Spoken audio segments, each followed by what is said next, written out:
আকাশবাণী কলকাতা স্থানীয় সংবাদ পড়ছি সুদীপ বসু। মুর্শিদাবাদের সাম্প্রতিক ঘটনার পরিপ্রেক্ষিতে বাংলার বাড়ি প্রকল্পের আওতায় ক্ষতিগ্রস্ত বাড়িগুলি দ্রুত তৈরি করে দিতে মুখ্য সচিব মনোজ পান্থ নির্দেশ দিয়েছেন। মুখ্যমন্ত্রী মমতা ব্যানার্জি আগেই ক্ষতিগ্রস্তদের বাড়ি তৈরি করে দেওয়ার কথা ঘোষণা করেছিলেন। এরই সঙ্গে বাংলার বাড়ি প্রকল্পের কাজ কতটা এগিয়েছে তা খতিয়ে দেখে জেলা শাসকদের দ্রুত রিপোর্ট জমা দিতে বলেছেন মুখ্য সচিব। বর্ষার মরশুমের আগে 12টি দপ্তরের সঙ্গে গতকাল জরুরি বৈঠক করেছেন মুখ্য সচিব মনোজ পান্থ। প্রাকৃতিক দুর্যোগের পরবর্তী পর্যায়ে স্বাস্থ্যসহ পরিস্থিতি মোকাবিলা করতে নবান্নে এই বৈঠকে ভার্চুয়ালি উপস্থিত ছিলেন জেলা শাসক এবং অতিরিক্ত জেলা শাসকরা। বর্ষা আসার আগে 5 জুন থেকে 31 অক্টোবর পর্যন্ত নবান্নে বিশেষ কন্ট্রোল রুম খোলা হবে। পাশাপাশি বাঁধগুলির স্বাস্থ্য পরীক্ষার কাজ দ্রুত শেষ করে মেরামতিও করে ফেলতে বলেছেন মুখ্য সচিব। খরাপ্রবণ পশ্চিমাঞ্চলের জেলাগুলিতে পানীয় জলের সংকট ঠেকাতে বিশেষ উদ্যোগ নেওয়া হবে। এইসব এলাকায় বাড়ি বাড়ি পানীয় জল পৌঁছে দেওয়ার কাজেও গতি আনার নির্দেশ দেওয়া হয়েছে বৈঠকে।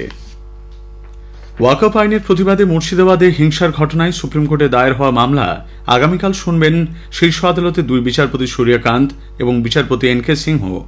মুর্শিদাবাদে যে হিংসার ঘটনা ঘটেছে তাতে সিট গঠন করে আদালতের তত্ত্বাবধানে তদন্ত চেয়ে সুপ্রিম কোর্টে মামলা করেছিলেন এক আইনজীবী। ওই আইনজীবী তদন্তের পাশাপাশি সাধারণ মানুষের জীবন ও সম্পত্তি যাতে সুরক্ষিত থাকে সেই মর্মে শীর্ষ আদালতকে নির্দেশ দিতে আজই জানিয়েছিলেন। কেন্দ্রীয় বিভিন্ন নীতির প্রতিবাদ এবং রাজ্য অপশাসনের অভিযোগ তুলে আজ ব্রিগেড সমাবেশে ডাক দিয়েছে বেশ কয়েকটি বাম সংগঠন। বিকেল 3টেই এই সমাবেশের সূচনা হওয়ার কথা। সমাবেশে যোগ দিতে গতকাল থেকে শিয়ালদা ও হাওড়া স্টেশন হয়ে মানুষজন কলকাতায় আসছেন। শেষ পর্যায়ের প্রস্তুতি সরেজমিনে খতিয়ে দেখতে সিপিআইএম এর রাজ্য সম্পাদক মোহাম্মদ সেলিম সহ নেতৃবৃন্দ গত সন্ধ্যায় ব্রিগেড প্যারেড গ্রাউন্ডে যান।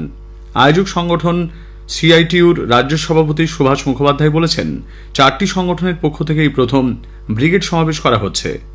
এদিকে ব্রিগেড সমাবেশের প্রেক্ষিতে শহরে যান চলাচল স্বাভাবিক রাখতে পুলিশ বেশ কিছু পদক্ষেপ নিয়েছে।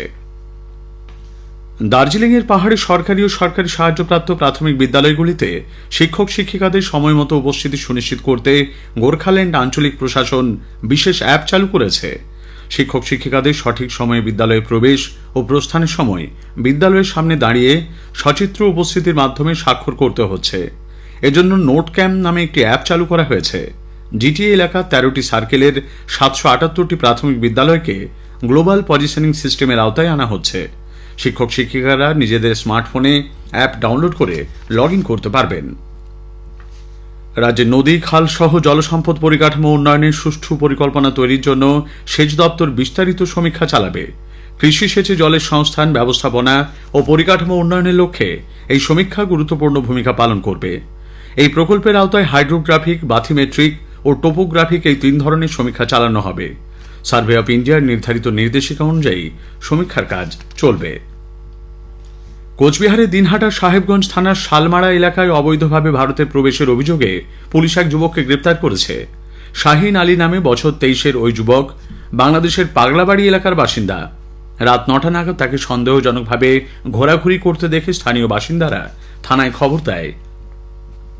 আজ ইস্টার। গোটা বিশ্বের সঙ্গে এ রাজ্য যথোচিত মর্যাদায় উদযাপিত হচ্ছে ইস্টার। ক্রুশবিদ্ধ হয়ে মৃত্যুর পর এই দিনে প্রভু যিশুর পুনরাবির্ভাব হয়েছিল বলে খ্রিস্ট ধর্মাবলম্বীদের বিশ্বাস। পবিত্র ইস্টার উপলক্ষে গির্জায় গির্জায় প্রার্থনা সভার আয়োজন করা হয়েছে। নিম্নচাপ অক্ষরেখা ও ঘূর্ণাবর্তের প্রভাবে আজ উত্তরবঙ্গের বেশ কয়েকটি জেলায় হালকা থেকে মাঝারি বৃষ্টির পূর্বাভাস রয়েছে। ঘণ্টায় 30 থেকে 40 কিলোমিটার বেগে ঝোড়ো হাওয়া বয়ে যাওয়ার সম্ভাবনা। দক্ষিণবঙ্গে 2-1 জায়গায় বিক্ষিপ্ত বৃষ্টির পূর্বাভাস। আজ কলকাতায় সর্বনিম্ন তাপমাত্রা রেকর্ড করা হয়েছে 27.8 ডিগ্রি সেলসিয়াস, যা স্বাভাবিকের চেয়ে প্রায় 2 ডিগ্রি বেশি। সর্বোচ্চ তাপমাত্রা 35 ডিগ্রির আশেপাশে থাকার সম্ভাবনা। প্রধানমন্ত্রী নরেন্দ্র মোদী আগামী 27 এপ্রিল রবিবার আকাশবাণীতে মন কি বাত অনুষ্ঠানে তাঁর চিন্তাভাবনা সকলের সঙ্গে ভাগ করে নেবেন। এটি হবে মন কি বাতের 121তম পর্ব। আকাশবাণী ও দূরদর্শনের সবকটি প্রচার তরঙ্গ এবং নিউজ অন এআইআর ওয়েবসাইট ও মোবাইল অ্যাপেও বেলা 11টা থেকে মন কি বাত শোনা যাবে। সুপার কাপ ফুটবল আজ ভুবনেশ্বরে শুরু হচ্ছে। গতবারের চ্যাম্পিয়ন ইস্টবেঙ্গল আজ প্রি কোয়ার্টার ফাইনাল ম্যাচে কেরালা ব্লাস্টার্সের মুখোমুখি হবে। কলিঙ্গ স্টেডিয়ামে খেলা শুরু হবে রাত 8টায়। Diamond Harbour FC I league 2 football প্রতিযোগিতার খেতাব জিতেছে। এর সঙ্গে আই লিগে খেলার যোগ্যতা অর্জন করল তারা। স্থানীয় সংবাদ শেষ হল। পরবর্তী খবর গ্রামীণ সংবাদ দুপুর 12:30টায়।